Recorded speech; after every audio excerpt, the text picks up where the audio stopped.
let's talk about something that has the MMA community in a guillotine. MMA math. You've probably heard fans say something like, well, if fighter X lost to fighter Y, then fighter Z is gonna beat him too. But let's be honest, these predictions are more of a guess than real analysis. In this series, we're diving into MMA math to see if it can actually predict fight outcomes. We'll break down dream fights that never happen and even preview upcoming matches to see if this MMA math has any real logic. Shout out to the Combat Chronicler, who originally started making these videos. I've used some of his own rules and added my own to create my own system. We've previously used MMA math for UFC 308, Max Holloway versus Ilia Topuria, and what a fight between Tony Ferguson and Khabib Nurmagomedov. You can see these videos listed below. In this video, we are going to apply our MMA math system to the upcoming heavyweight fight between Jon Jones and Stipe Miocic at UFC 309. Spoiler alert, it won't be close. Let's see who comes out on top according to the MMA math. But before we dive into predictions, let's quickly walk through the scoring system we'll be using. Now, here's how MMA goes down. We're going over each fighter's last 5 fights, scoring them based on the caliber of their opponents, wins, finishes, and some extra perks and penalties. I won't go over all the rules because that would make this video way too long, but I will put the rules on the screen and in the description. All right, here's how it all adds up. Opponent rankings. Facing a champ is plus 16 points. The number 1 contender gives plus 15. Number 2 is plus 14, and so on. Finish bonuses. Plus 5 points for a KO, TKO, or submission win. Losing points. Minus 2 points for a loss, and if you get finished, that's another minus 3 on top. Streaks and takedowns. Plus 5 for finishing streaks, plus 3 for landing over 100 significant strikes, and plus 3 for or more takedowns in one fight. Basically, it's Fight Club meets high school calculus, and the result, a score that can predict who might take the W at UFC 309. First up, we've got Stipe Miocic, the heavyweight legend.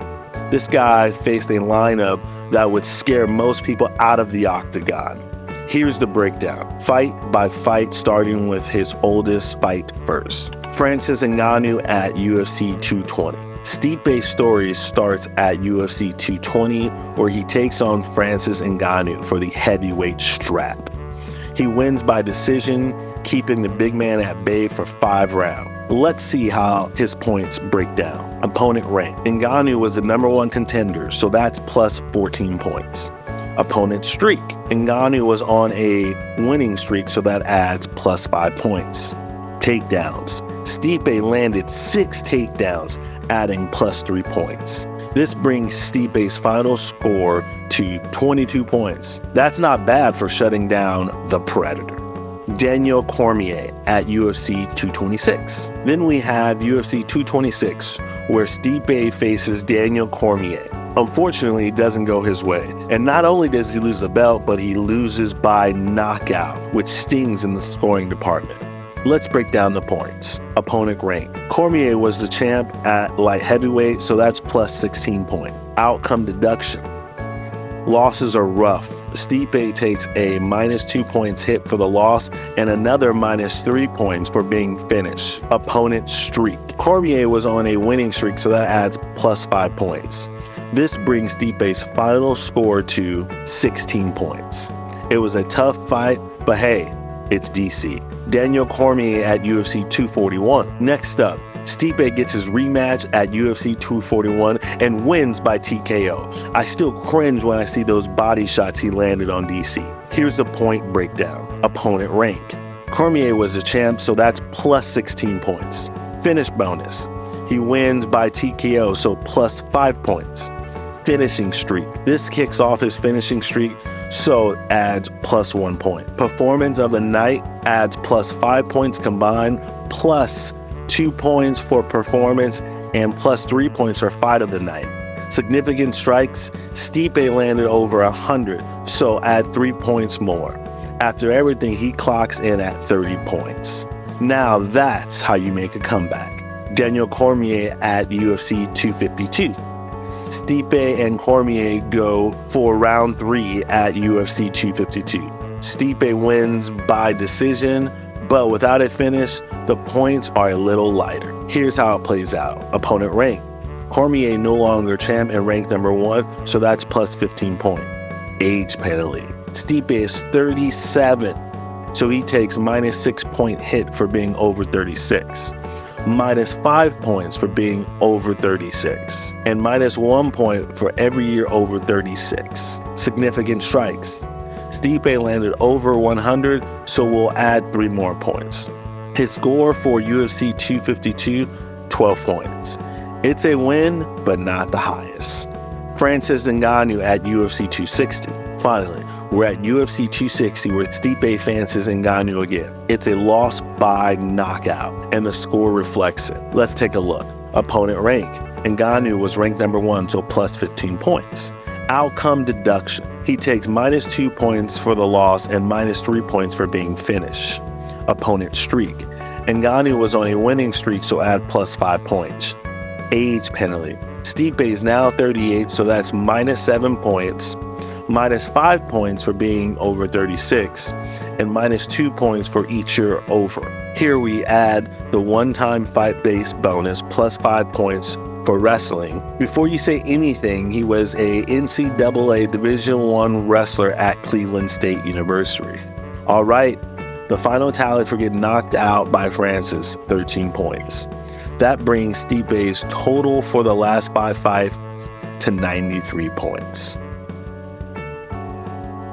Now, let's look at Jon Bones Jones, Dana White's GOAT and pound-for-pound legend. He's technically undefeated in the last 5 fights, so we're expecting some big numbers. I say technically because Dominic Cruz won that damn fight. Alexander Gustafsson at UFC 233. Jon faces Gustafsson in his return to the octagon and wins TKO. The fight is not to be confused with the first fight when they had in 2013 at UFC 165. That was another fight Jon arguably lost.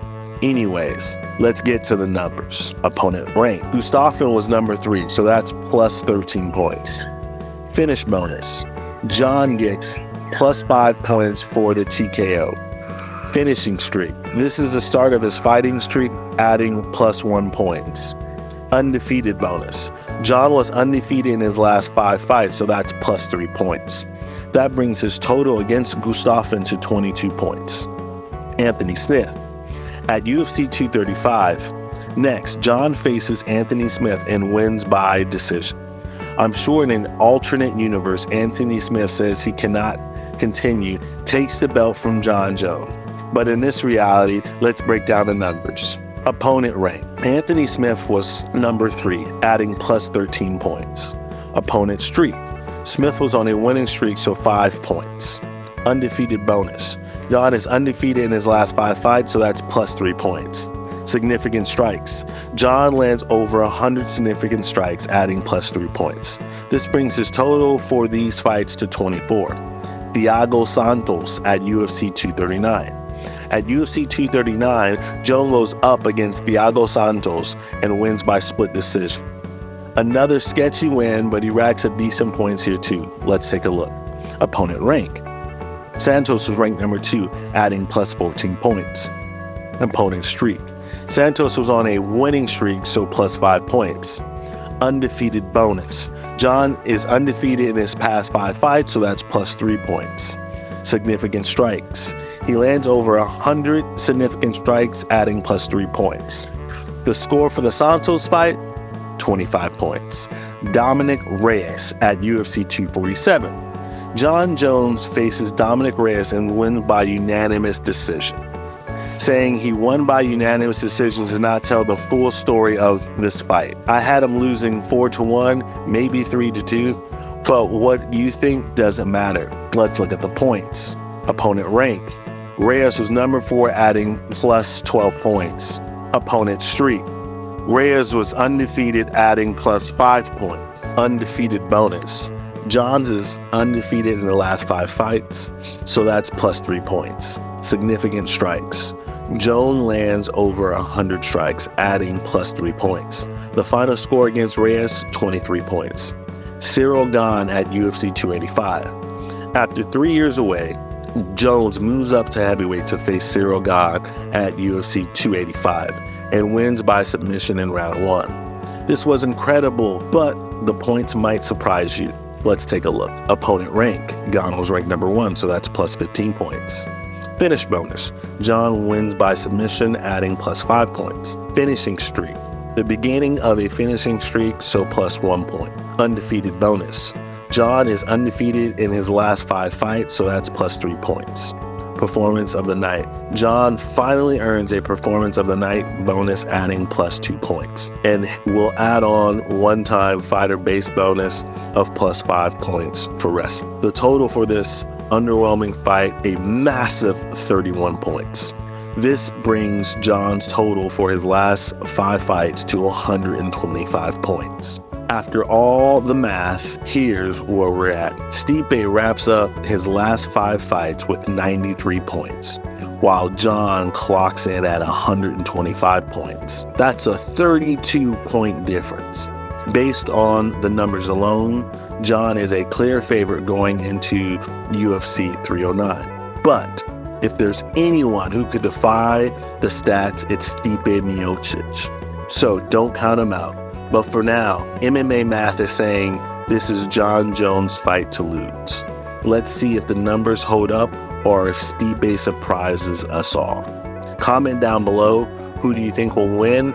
And let me know if I should make any adjustments to the scoring. Also, comment on who you'd like to see me do next. I'll tell you right now, the next video will be on the top 3 pound for pound rankings. You don't want to miss it, so subscribe and hit the bell notification to be notified when the next one drops. Peace.